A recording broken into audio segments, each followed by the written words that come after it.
It's not. It's fascist stuff.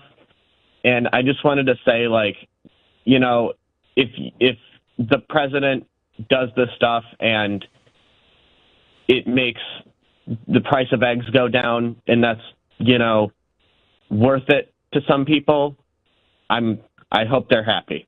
But I'm not. And anyway. Orlando, Florida, Independent Line. Soo Chin, hello. Hello. Yes, what I wanted to say was I think this inauguration is obviously important for each and every one of our citizens, as it's a very peaceful transition of power. I just hope that with this whole election season that people take an interest in politics and do some of the research, actually, and, you know, talk more with the people around you on policies and issues, because that's the best way when it comes to creating dialogue that can actually create solutions that benefit the majority of us instead of, you know, dragging into the itty-bitty. So I hope that that the inauguration goes well, and I hope that people actually take the time to be more civically engaged. Thank you. From Zachary, who is in Iowa, Republican line. You're next up. Hello. Good morning. I would like to thank C-SPAN, first of all, for broadcasting this momentous day in America. It's a truly good day to be an American. There's a few things I want to hear from Donald Trump today during his inauguration speech. I would like to hear a little tidbit of what his stance is on the continuation of the ceasefire between Israel and Palestine. I would also like to hear what his stance is going to be on Skibidi Toilet and the war with Howard's. Richard in South Carolina, Democrats line. You're next up on this Inauguration Day coverage. Go ahead. Hi. I probably want to answer a question that a lady raised about Biden saying 100% of funds for the fires out in California. I don't know what she meant by that, but I would assume it does not include getting a new house for everybody. I think there will be funds for the reconstruction of some of the systems that they have, and there will be loan guarantees. But I don't think you should interpret his statement of 100% as something that's going to happen. My second point, a gentleman just called to say, from the Republican line, a gentleman just called to say that he was proud of today's ceremony, as I am. I, too, am proud. My question would be, was he as proud 4 years ago when that transition took place? I'd have to get an answer from him, because I think he'll probably say, oh, yeah, I was proud of that, too. Thank you for your call. Thank you. Bye-bye. You can continue on calling on the following lines. Democrats 202-748-8000. Republicans 202-748-8001. Independents 202-748-8002. More exits from the White House. We'll watch the First Lady and the incoming First Lady come out.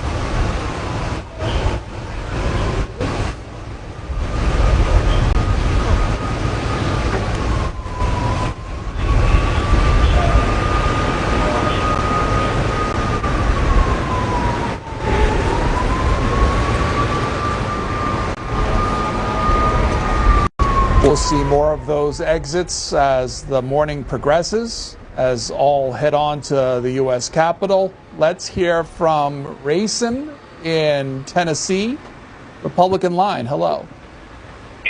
Hey, hello. My name is Rayson Robertson, Pulaski, Tennessee. I just want to say Happy Martin Luther King Day, and I wanted to say that it's a great day for, just mostly all of America for, just Donald Trump winning. I'm really happy that he won, and there's a lot of reasons that I could be happy. I don't really think there's enough time to list them all, but I just wanted to be happy for a peaceful transition into power and that everyone's being civil about this, and there isn't a big, like fight or issue going wrong, and everyone can, be happy that it was a nice transition of power. From Joe in Maryland, independent line. Hey, down here in Chapticot, Maryland. Yes, sir, Pedro, good morning. Thank you for all your work. 2 questions for you, and then a real quick statement, too, Pedro. You called Steny Hoyer the former congressman. Is he a former congressman now? I'm not being facetious. Did he lose, or is he still in there? He's a former congressman, yes. Wow, he's out now? I did not know that. And you called Doug Emhoff the first gentleman. And is he the first gentleman, or the second? How does that work? The second gentleman probably misspoke in the sense that, or the first gentleman, yeah. Okay. I'm just being a stickler, having fun with you, brother. Real quick, today's MLK Day and Inauguration Day. There's no well, one let me day pause better. you for a second, Joe, and as we watch the vice president and the incoming vice president come out. Very well, thank you.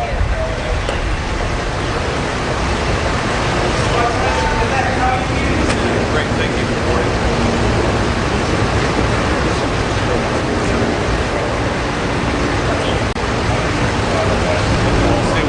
Thank you, sir.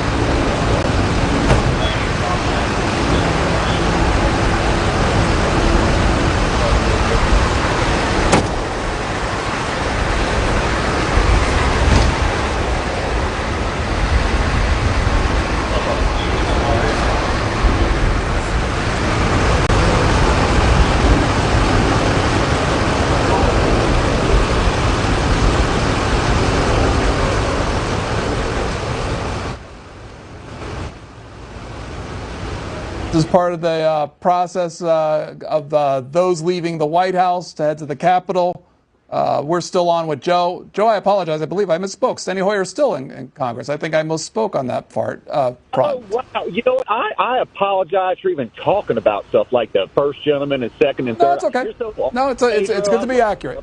Go ahead and finish. Well, I'm funny, and it doesn't come across as funny, and it probably made you feel a certain way, and I feel so bad even talking about it because you are perfect, brother, and I mean that, and aren't we all? But that said, never mind with Steny Hoyer, one day, right, it will be former congressman, so nevertheless, you would think that by now, actually, but that might have been a Freudian fact. But, yeah, the Trump, today's inauguration, today's MLK Day, and they are both special days for all of us. Don't be picking one over the other. But truth be known, because of our inauguration days, we have MLK Day. And I am supposed to be at the Metropolitan AME Church right now. I have a press pass to be there up on the balcony.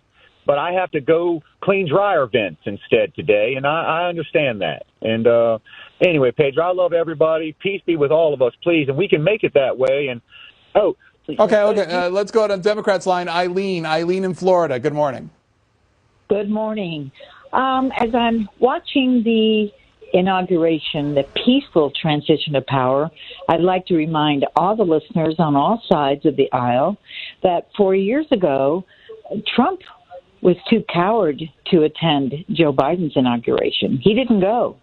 Melania didn't go because they cried for 4 years that they won, but they didn't show up for Joe's inauguration.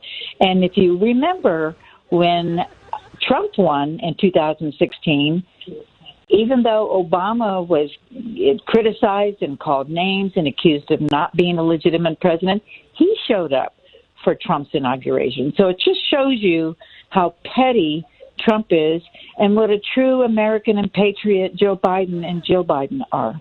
And I just wanted to remind everybody that Trump did not show up 4 years ago. And that's important. It should be important for all Americans because he lost. Poor loser, didn't show up. And here's Joe Biden, attending his inauguration like true patriot.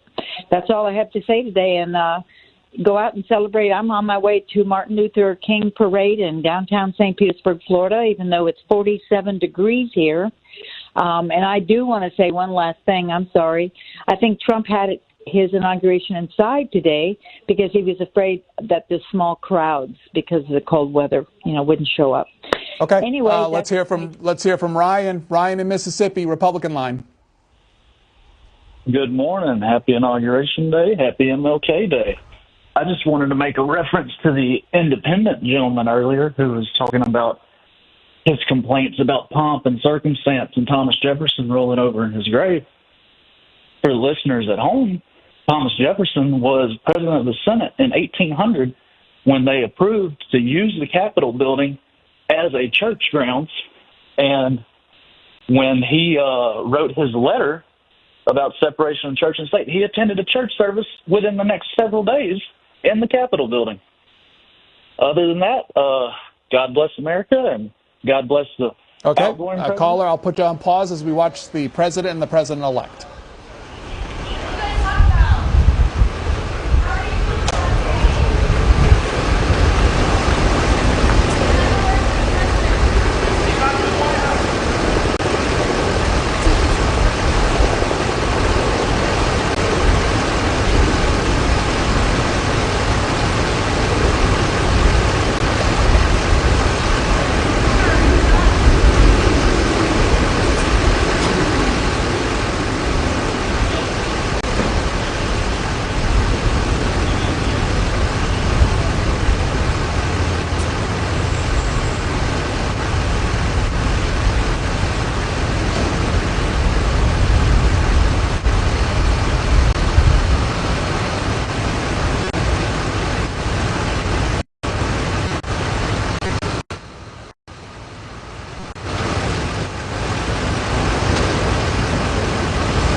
So now loaded into the beast, as it's commonly known as, the president and the president-elect heading off to the U.S. Capitol to the start of inauguration ceremonies in just a little while from now.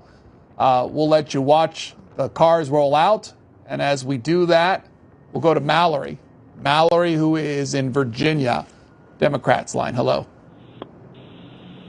Hi, thank you.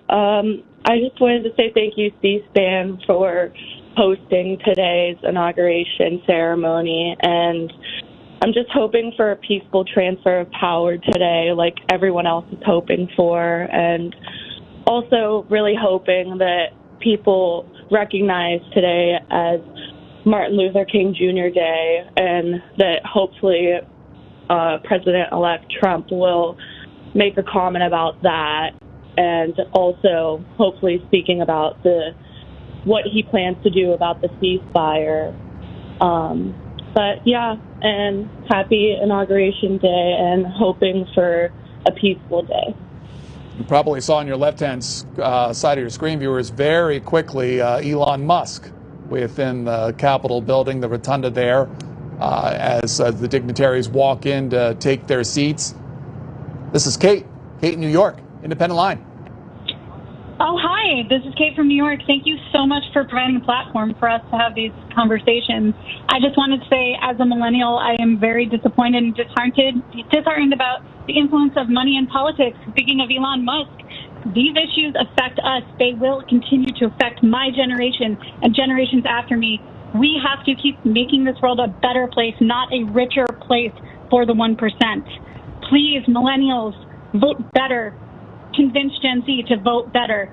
Please, we need to reclaim our democracy and ensure that the government reflects the will of the people, not the richest donors. Transparency, accountability, and reform are essential now, not later. Take action now. That's all. That was Kate, New York. As you watch the drive along the street, you'll notice that not only is the car that contains the president and the president-elect surrounded by security, but security lining the streets as well. Earlier, we showed you the streets of Pennsylvania Avenue being lined up by lawmen and law enforcement. That's all part of the process as the two gentlemen in the car head to the U.S. Capitol. And this is Andrew, California, Republican line. Hi. Yeah, this is Andrew Garcia from California. I would just like to say thank you to President Biden, and I'm hopeful for the next 4 years with President Trump, and I'm proud to be an American. God bless America. The newly minted senator from California, Adam Schiff, on the left-hand side of your screen, taking his seat. The motorcade still riding along on the right. Nathan up next. He's in Watertown, New York. Democrats line high. First of all, happy Martin Luther King Day, a day that was enshrined because of the history of progress in this country that I believe is coming to a halt. I wanted to address a gentleman on the Republican line that said earlier that the Founding Fathers would be proud, which I don't understand where they get that, because they're fighting a world superpower instead of bowing down and letting billionaires run their administration. I fear the progress of this country, but I hope him the best because of the position. But I guess that's all I have to say. God bless America, and hopefully the next 4 years aren't as scary as everyone thinks they're going to be. Jacob joined us from Ohio, Independent Line. Yeah, I just wanted to say, earlier I heard someone say that they didn't like that there were priests and religious people. I actually think that's the best part of all this. Catholicism is true. Pope Francis will take over the country. Very based, very epic. I wish I could have voted for Trump, but, sadly he wasn't Catholic enough for me. Maybe the candidate next time will be, although I do appreciate all the Catholic stuff that is present at this inauguration.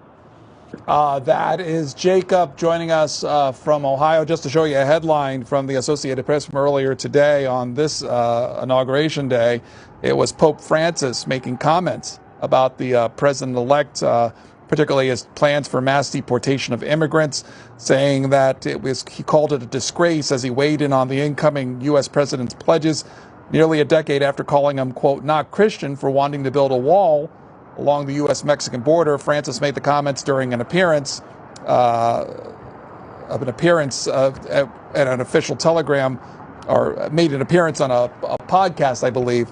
So that's just a story from the Associated Press. Let's go back to John McCardle. Pedro, a minute or two before Donald Trump gets up here to Capitol Hill and will arrive at the United States Capitol, I wanted to show viewers what the program looks like on the seats in the rotunda where all the members are gathering. The Twitter image of that program, one of those programs today, laying out the musical prelude from the University of Nebraska Lincoln, combined choruses, the call to order. We'll hear, of course, the swearing in of the vice president and the president. There'll be more musical accompaniments. The Battle Hymn of the Republic will be played. It's going to be quite a ceremony here in just a few minutes. Of course, the president will end with his inaugural address, and some excerpts of the inaugural address already being released. The president will say, in part, I return to the presidency confident and optimistic that we are at the start of a thrilling new era of national success. A tide of change is sweeping the country. Rachel Scott of ABC News tweeting out some of the snippets of that inaugural address. One more tweet for you. This from Mike Pence, noting that he is going to attend the inauguration of the president, saying this is a day when every American does well to celebrate our democracy and the peaceful transfer of power under the Constitution of the United States. And then, Pedro, you showed Vivek Ramaswamy in the rotunda there, the co-leader of DOJ, though not expected to be at the Department of Government Efficiency for too much longer. At least that's the reporting this morning. This is the headline from Politico, noting that Ramaswamy is set to leave DOJ, and it's CBS News noting that he's expected to soon step away from the task force. He intends to announce a campaign for Ohio governor as soon as the end of January, according to multiple sources and multiple outlets reporting that Vivek Ramaswamy, 39 years old, he will be in attendance today at the Capitol Rotunda. Let's hear from Dakota in New York, Republican line. Hello, I just wanted to say happy Martin Luther King Day, and I think for a lot of us, this is a very good day. It's a historic day. I want to wish President Trump and everybody else involved a safe day, and that is what I have for now, and thank you for taking my call. The motorcade rolling on towards the U.S. Capitol, that car you see containing the president and the president-elect as they make their way. Someone who's been out and about today, Tammy Thuringer talking with people. Tammy, hello. Here we go. Hi, Pedro. Still cold out here. We're making our way around. The crowd to get into the arena is on the other block from here, but we found another line of people there just trying to get in to part of the city that is sectioned off. You've probably seen those images of the black fencing around the city. There's more of it here. But Josh is a resident of D.C. He's trying to get back into a city. Josh, how did you end up on this side of the fence today? We tried to walk and go through the inauguration, but that was completely filled, and so we just tried to get back to the apartment, but so many streets were blocked off and fenced off that we found our way into this line to just cross over to get to the street that we need to get to, and so that's how we got here today. And once you get on the other side, what's your plan? We're gonna get a drink, gonna go find a bar, get a drink, and then head back to the crib and just kind of defrost and get a little bit of the warmth back in our bones. And you said that you had left your house this morning at 6:30, hoping to get into the arena. Why did you want to go to the inauguration?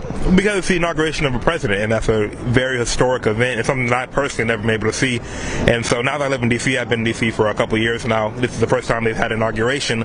So I was like, of course, if I can go and see something like that, like, I'm going to want to. President-elect Trump is busy right now. He just left the White House. They're on their way to the Capitol. But if you were watching this and you could give him a message, something you want him to focus on during his next term, what would you say? I would say, one, stay warm. It's cold out here, so that's my number one advice for him. And two, this might be a little personal, but try to work on bringing down some of the prices that we have going on in our economy right now. Groceries are expensive, rent is expensive, and I don't know what his exact economic plans are, but if he can do something with the policy in order to kind of help bring down the prices of things so that people can go back to being able to afford a full cart of groceries, that will be something I think he needs to focus on and work on. Josh, thank you so much. Of course, thank you. Appreciate it. The Capital One Arena is. That's where people are lining up to become part of that watch party. You saw it last night if you watched the president at that rally, the pre-inauguration rally. That's where a lot of people are hanging out outside, in and around D.C. People entering the Capitol right now, legislators and other guests. You heard Virginia Fox when she was leading the House saying that legislators will get seats and other distinguished getting seats to this event. Others will join as well. This event scheduled to start in a little while. Let's hear from Chris in Maryland, Democrats line. Hi. Hi. First, I want to say thank you to C-SPAN. And I heard someone earlier call and say this was a historic day. And I want to agree that this is historic because it shows where fraud and white power can get you. And for every Trump supporter that is excited for today, I just want to ask you. Okay, let me pause you just for a second there. The president and the president-elect entering the Capitol right now. Let's watch a little bit of this.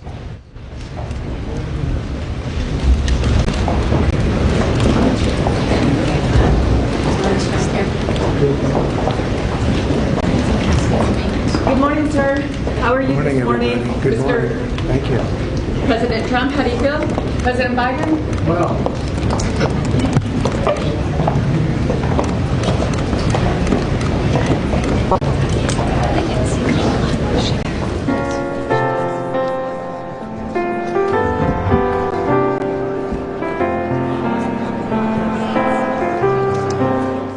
President and the president-elect entering. You probably saw Minnesota Democrat Amy Klobuchar, too. She was the one leading a team of people in putting today's events together as part of a committee that's in charge of that. Chris, apologies for interrupting. Go ahead and finish your statement.